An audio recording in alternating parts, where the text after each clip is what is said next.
Hello, I'm Greg. This is a series of audiobooks on all of Bogdanov's work that I could find. This series will start with the earliest known work of his to the latest I'm able to get my hands on, in English, of course. The purpose of this is to highlight lesser known or discussed subjects in Marxism outside of the basics of Marx, Engels, Lenin, Stalin, and maybe Mao, if you're feeling spicy. There is, of course, a lack of accessibility to Bogdanov's work. The most early accessible one I'm aware of is Art in the Working Class on Iskra, or Short Course in Economic Science on the Internet Archive. Bogdanov is very quickly thrown out within Marxist circles due to Lenin's critique of his philosophy, but considering the need Lenin felt of writing a book considered today to be one of his greatest, in heavy quotation marks, philosophical works, there is a need to see the view of the man he critiqued. Naturally, of course, Lenin had his biases, he had his reasoning, and so did Bogdanov. So let's get into it. As it is the least contested amongst his work, the first book we will be reading is Art in the Working Class. It's also the shortest. Translator's Introduction. Alexander Alexandrovich Malinovsky, 1873 to 1928, was a cultural theorist, science fiction writer, professor, political revolutionary, and economist. Like many revolutionaries, Malinovsky assumed many pseudonyms throughout his life: Werner, Maximov, Ryadovoy, but he eventually settled on adopting his wife's middle name, Magdinova, for the majority of his revolutionary scientific and cultural career. The son of a member of the local minor gentry and a school teacher in Sokolko, a small town in present-day Poland, Bogdanov received secondary education in the Russian city of Tula. He then moved on to study the natural sciences as an undergraduate at the University of Moscow, before finally earning a graduate degree in psychiatric medicine from the University of Kharkov in 1899. Throughout the 1890s, he was active in the revolutionary underground, leading workers' study circles on economics and Marxism. He was arrested and exiled twice during this period. It was also during this time when he wrote the influential book A Short Course in Economic Science, which Vladimir Lenin praised upon its first publication in 1897. Towards the end of his second exile in 1803, Bogdanov became a supporter of Lenin in his organizational battle against Julius Martov within the Russian Social Democratic Labor Party. In January of 1904, after being freed from exile, Bogdanov immediately traveled to Geneva and attended the founding conference of the Bolshevik faction of the Russian Social Democratic Labor Party, RSDLP, the Conference of the 22nd, or 22, and was elected to its leadership. He then left for St. Petersburg to support the 1905 Russian Revolution by writing agitprop, publishing tactical leaflets on how to conduct an armed uprising, and editing 2 Bolshevik-aligned newspapers. As a Bolshevik delegate to the Third Party Congress in 1905, he was elected to the new Central Committee for the RSDLP. In December of 1905, he was arrested along with the rest of the executive committee of the St. Petersburg Soviets of Workers' Deputies, and remained in prison until May 1906. It was also during this time that Bogdanov became intensely interested in the philosophy of Richard Avenarius and Ernst Mach. He took their empiricist philosophy of empirio-criticism and attempted to merge it with Marxist historical materialism, calling his transmuted philosophy and subsequent book Empirio-monism. His ideas were publicly criticized by the Mensheviks as, quote, idealist, unquote, with Georgy Plekhanov being a particular vocal critical. Lenin also intensely disliked Bogdanov's philosophical position, but he initially reserved his criticism to private conversation to maintain Bolshevik solidarity and principle during the revolution. Bogdanov was not discouraged by these negative evaluations, however, and he further refined his ideas of empirio-monism until he developed them into an original philosophy called techtology, a forerunner of modern systems theory and cybernetics. Ultimately, the foremost constants within Bogdanov's life were his attempts at destroying the bourgeois elements embedded within both science and the arts, and reconstituting them as proletarian endeavors. To put it bluntly, Bogdanov was exceptionally interested in how to properly wage a cultural revolution. Prior to Antonio Gramsci's articulation of cultural counter-hegemonic war of position, Bogdanov was similarly worried that without a proper socialist education, the revolutionary masses might unconsciously slip back into bourgeois habits. Beginning in the early 20th century and accelerating after the 1905 revolution, Bogdanov, Anatoly Lunacharsky, Maxim Gorky, and others established an organization which they hoped could contribute to a cultural revolution called proletarian culture, perhaps more well known by its portmanteau, prolecult. Although it is not often framed this way, one can analyze the formation of prolecult as being forged in the political and ideological battles between Lenin and Bogdanov. In 1909, Bogdanov formed the Bolshevik subfaction Vprod, or Vpred, some pronounce it, Forward, which promoted the role of the intellectual within the party as well as charging itself with developing a strong program for workers' education. By prioritizing education, Bogdanov aimed to secure greater roles for the workers within party leadership.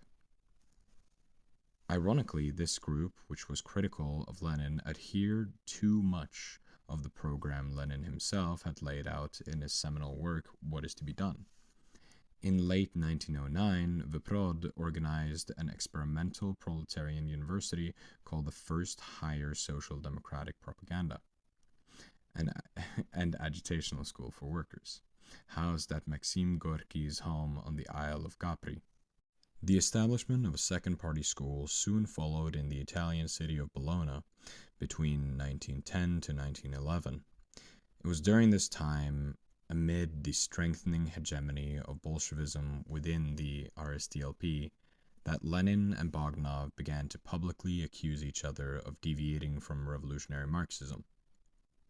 Lenin was concerned with Bogdanov's idealism, and Bogdanov with Lenin's authoritarianism. While each published fair critiques of the other, it was also difficult not to analyze these disputes as at least partially motivated by ego. Bogdanov was perceived as a threat to Lenin and his followers because he gestured towards a, quote, Bolshevism without Lenin, unquote, a Bolshevism that relied on propaganda, ideology, and worker schools rather than one focused on the party, vanguard, and discipline. Regardless of whomever one sees as politically right or wrong, especially with the clarity of 21st century hindsight, it is hard to refute that some of the best political and philosophical work produced by both Bogdanov and Lenin was at least partially due to the dialectical antagonism between them.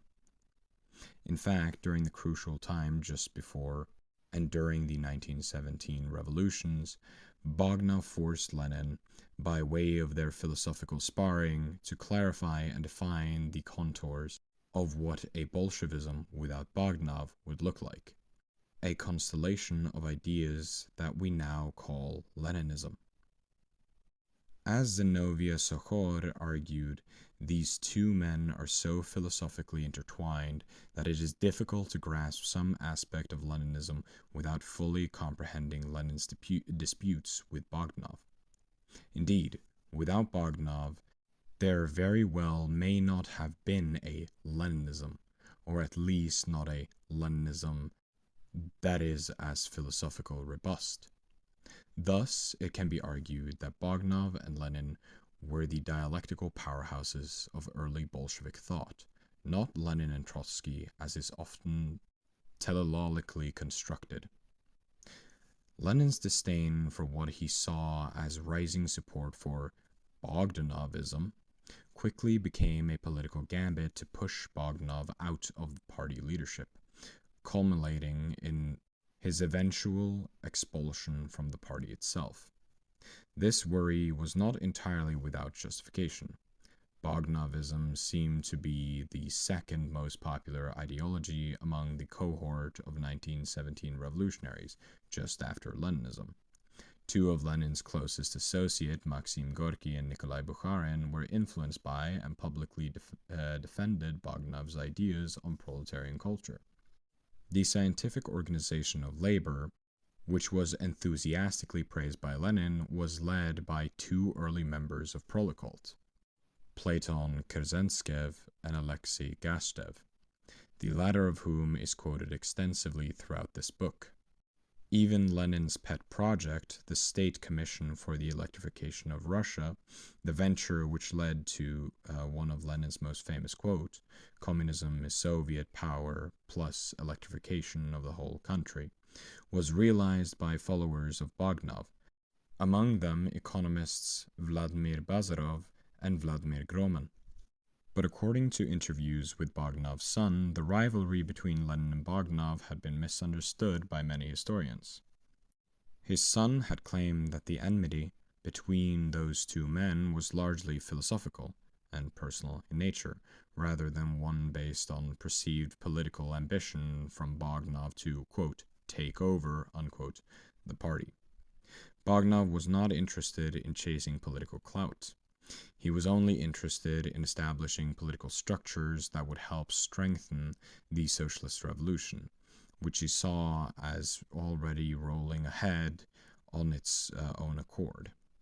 In fact, by 1918, Bogdanov took to describing himself as a non-party socialist, a scientific and cultural worker.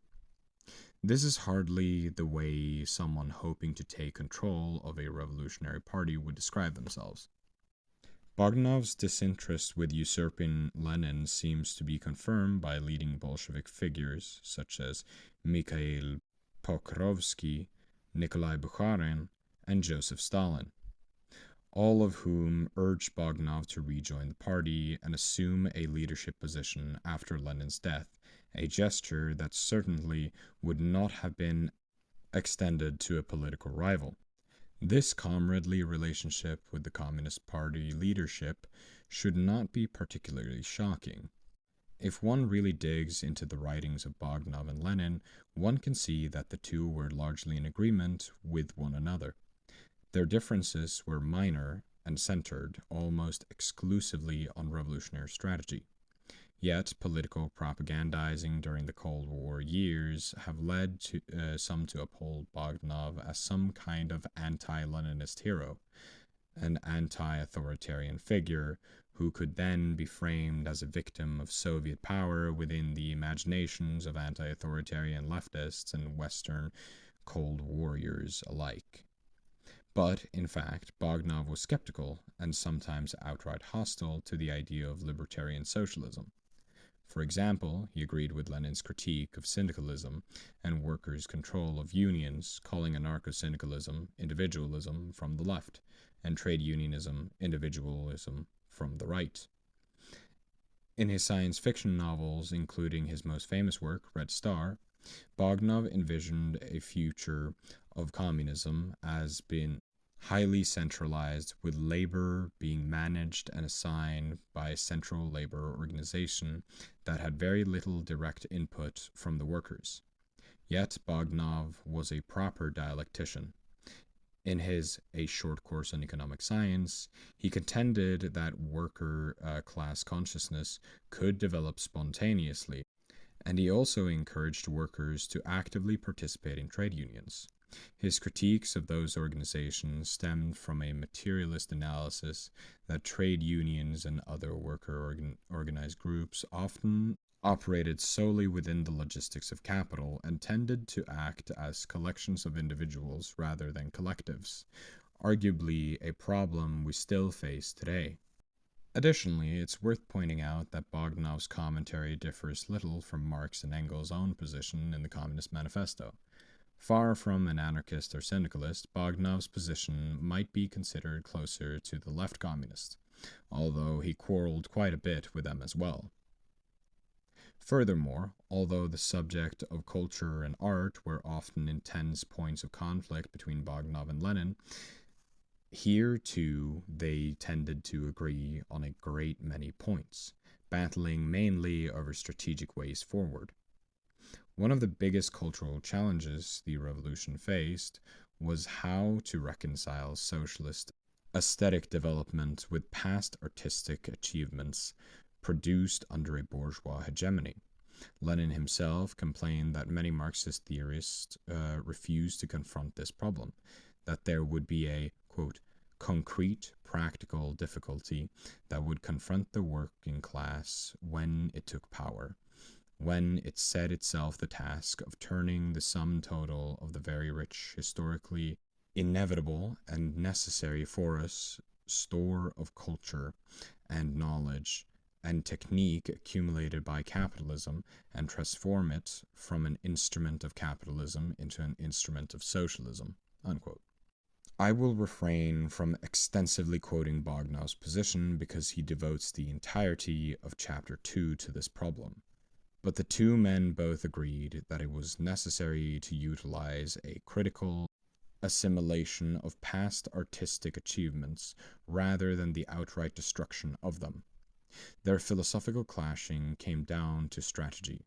Lenin prioritized assimilation, whereas Bogdanov stressed criticism. But both men found it highly distressing that younger generation of artists were beginning to outright reject the art of the past. For example, Lenin said, quote, "Why turn our backs on what is truly beautiful, abandon it as the point of departure from further development solely because it is old," unquote. Lenin much preferred Pushkin to contemporary artists like Mayakovsky and was taken aback when Student vehemently rejected the former because he was bourgeois. Bogdanov shared Lenin's feelings. In Chapter 3, Bogdanov writes, quote, "It is distressing to see when a poet proletarian is looking for the best artistic forms and they think they will find them in some show of intellectual advertiser, like Mayakovsky," unquote. In the same chapter, he argues that, quote, "the poet does not have the right to disrespect the great dead who paved the way for us and who bequeathed their soul to us, who from the grave extended a helping hand to us in our pursuit of the ideal," unquote.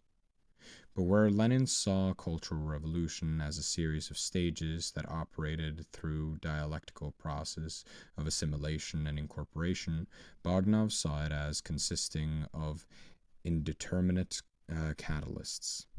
He stressed that if the proletariat was not prepared with the intellectual tools of ruthless critique, the revolution could recess due to a lingering of bourgeois culture and ideology.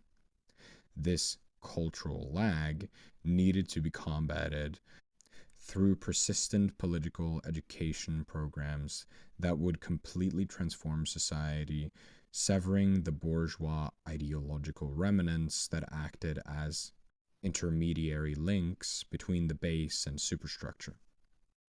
Therefore, for Bogdanov, revolution was waged on a continuum, with a seizure of state power happening after or in tandem with the establishment of a new cultural hegemony. Or, as he put it, quote, "socialist development will be crowned with a socialist revolution," unquote. Educational and cultural tasks needed to become primary responsibilities for the revolution, not ancillary ones.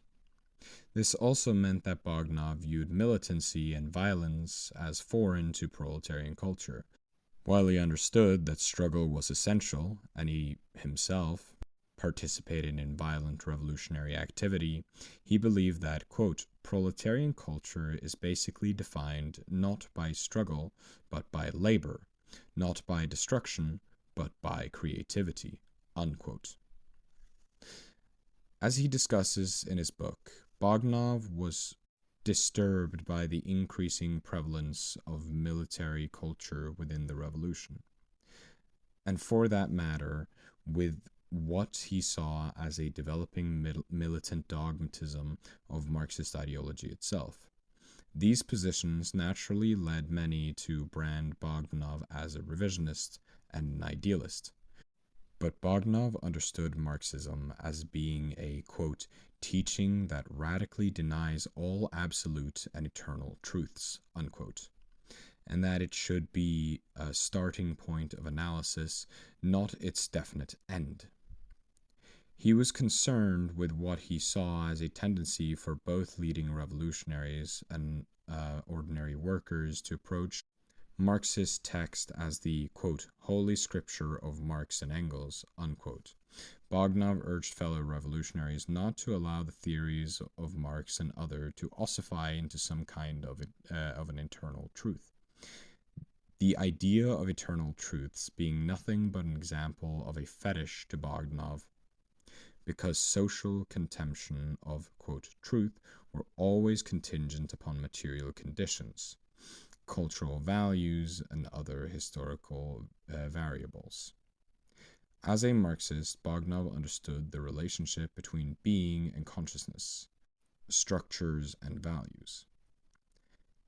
His proposals to focus less on party discipline and more on comradely relations and collectivism was motivated by a desire to develop cultural structures that might alter the existing values molded by capitalism, reconstituting them into sets of values more in line with socialism.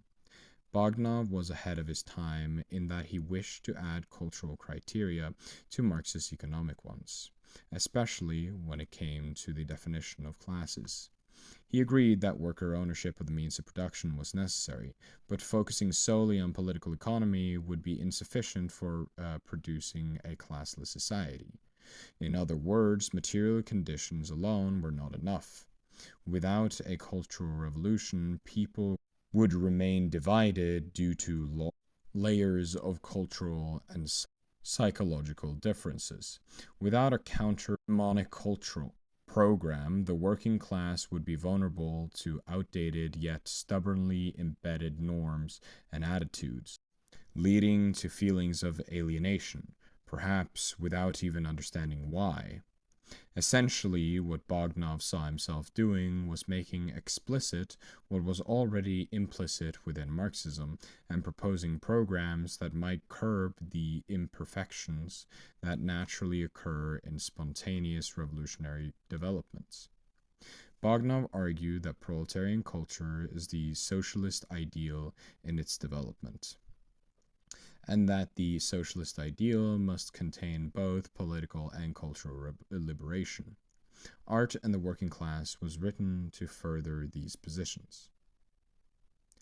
By 1920, Bogdanov's perceived revisionism and his quarrels with Lenin came to a boiling point. Lenin published a new edition of his book Materialism and Emporio-Criticism, which was a pointed critique of Bogdanov's theories of emporio-monism and techtology. Lenin also launched an offensive against proletkult, eventually subsuming the organization into the state-run People's Commissariat for Education. The early 1920s were a time of near-constant media attacks on Bogdanov, even as he attempted to retreat out of political life and into the academy. Bogdanov was arrested in September 1923 under suspicion of supporting an opposition group called Workers' Truth. After his arrest, he requested to be interrogated by his old colleague and head of the State Political Directorate, the GPU, Felix Dzerzhinsky. Bogdanov was able to convince Dzerzhinsky that not only was he not a member of Workers' Truth, he also did not believe the position that he was accused of believing, mainly that the new economic policy was an occulted program of advanced capitalism. In October of 1923, he was released from prison, but outlets willing to publish his political and cultural writings began to narrow. Most of his last works appeared only in the university journals of the Communist Academy, where he was a professor. After resigning from proletkult and with almost no outlets willing to publish his writing, Bogdanov turned to his last remaining passion, medicine. He was primarily interested in experimenting with what he had only written about in his science fiction novels: mutual blood exchanges between the young and the old that might be therapeutically and holistically rejuvenative, or as he described them in Red Star, quote, comradely exchanges of life that extend beyond the ideological dimension into the physiological one, unquote. This attracted the attention of his former colleague from the upper strata of the Soviet state, many of whom were suffering from an epidemic of poor health and even sudden death. From what party doctors described as revolutionary fatigue, and which eventually became known as Soviet exhaustion, after hearing about the early European successes in incurring exhaustion with blood rejuvenation, Stalin appointed Bogdanov the founding director of the Institute for Hematology and Blood Transfusions in 1926, the first such institute not only in the Soviet Union, but also the world. Bogdanov tested his theories largely on himself, participating 11 times in experimental blood transfusions and exchanges by the beginning of 1928, and noted that following multiple treatments, his eyesight improved, his balding suspended, and friends commented that he looked and acted 10 years younger. In the spring of 1928, Bogdanov decided to exchange blood with a student who was suffering from malaria and tuberculosis in an attempt to assist with their affliction. Although the student ended up making a full recovery after the exchange, Bogdanov suffered a hemolytic transfusion reaction. 2 weeks later, he was dead at the age of 54. Within the past 15 years, there has been a resurgence of interest in Alexander Bogdanov and his ideas. Unfortunately, his scientific achievements seem to have been hijacked by capital. The possible benefits of blood transfusion have been appropriated by several Silicon Valley and European tech companies, but instead of Bogdanov's, quote, comradely exchange, unquote, they have opted to focus on bringing the capitalist ideology into the physiological by charging between 8,000 to 12,000 for, quote, young blood infusions, unquote. Within more revolutionary spheres, the importance of culture and art is being taken more seriously. Yet, here too is the forces of reaction and chauvinism, including on the left, have commandeered the conversation. Discourse around so-called patriotic socialism and cancel culture have sadly vindicated Bogdanov's dire warning. Without a cultural revolution, even well-meaning comrades will inevitably reproduce oppressive regimes of thought and subsequently damage our march towards communism. Throughout Bogdanov's corpus of writing, he often references Shakespeare's Hamlet, within this book being no exception. Bogdanov saw Hamlet as a character who, being a formidable descendant of these Vikings, was born into the art of warfare, but whose natural proclivities skewed towards culture and the arts. Perhaps he was drawn to Hamlet because he saw this similar dichotomy within himself. As 21st century communists, I think many of us can relate to this feeling. And indeed, our world necessitates that we must cultivate within ourselves both the fighter and the aesthete. Or, as Bogdanov says in chapter 2, we must each become, quote, an active aesthete, a fighter for the harmony of life, unquote. The only way forward in our distressing reality of intensified ecological, social, and economic disaster is through intensive study with holistic thinkers like Bogdanov, followed by the material enactment of our expertise through praxis. And it is for this reason that I humbly offer this original English translation of his previously untranslated pamphlet, Art and the working class. A brief comment on structure. All endnotes are translators' notes meant to assist the reader in contextualizing and understanding certain words, phrases, people, places, and things references by Bogdanov. Every citation that Bogdanov made in his manuscript has remained in text to uphold the fidelity of the original document. By way of acknowledgements, I would like to thank all my comrades at the Center for Communist Studies and Iskra Books for their encouragement, solidarity, and labor reviewing drafts. And in particular, I'd like to thank Ben Stonk, who was my editor, and who also illustrated and designed the amazing cover and chapter artwork, and Christian Noakes, who reviewed several drafts and provided invaluable comments. I'd also like to thank my parents, Ginny and Bob, for their constant love and support. One of the main reasons I'm so interested in Bogdanov and Prolocult is because my acting teacher, Robert and Celia, took a chance on me as an inexperienced actor in 2005 and cast me in the show America Hurrah, which opened my eyes to the revolutionary potential of art and theater. Thank you. Thanks also to the Alexander Bogdanov Library, part of the Historical Materialism series at Brill, for providing a wealth of original scans of Bogdanov's writings. And last, but definitely not least, thanks to my partner, Amber, and our dog, Murphy, for tolerating the many late nights of my staring at 100 years old scan of Russian political pamphlets. I couldn't do any of this without you.